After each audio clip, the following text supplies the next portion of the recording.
I just finished high school and I really wanted to go traveling. I was just very restless of my life, and I was ready to experience new things and go to new places. And in Australia, it's pretty common to take a gap year after you finish high school and travel.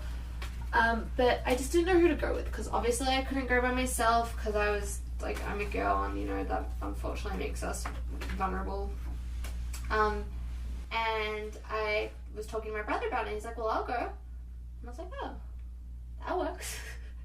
So we decided we were going to go to Europe, and we bought our tickets, and we left in mid-June, I think. And then we went off traveling through Europe for 4 months together, which, you know, was fun a lot of the time. Frustrating the other parts of the time because, you know, you love your siblings, but you also, it's pretty easy to fight with your siblings because they're your siblings. So after the trip, my brother, he had lost a lot of weight on the trip. I hadn't noticed because you don't notice it when you like live about so close with someone. And he developed anorexia. It's pretty bad.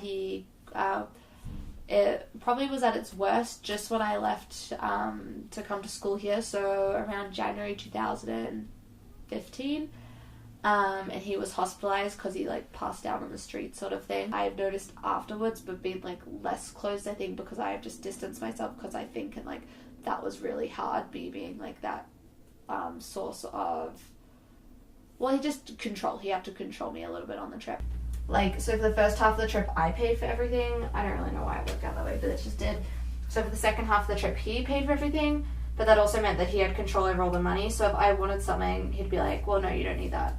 Or, no, you don't need that bottle of water. Like, you'll be fine. Just, like, you'll be fine. Or, like, no, you're not hungry. I'm like, well, I am hungry. And he's like, no, you're not. You're fine.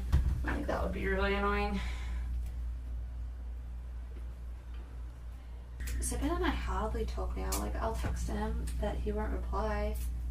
I probably should make an effort to just FaceTime him.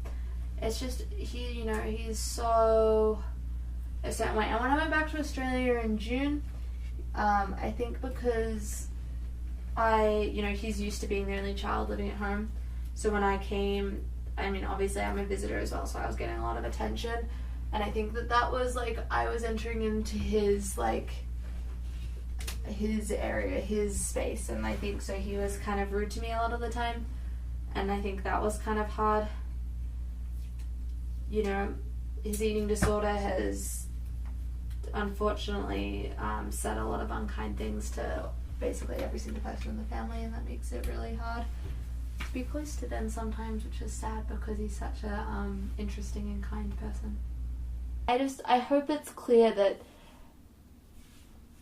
I mean, I don't feel like my life has been hard because of Ben's illness. You know, Ben's life has been hard because of Ben's illness, and, you know, I love him and he's my brother. You know, I don't have any negative feelings towards him. I just think in retrospect you can realize, oh, that was hard. But it's not like, it wasn't bad, but it was hard.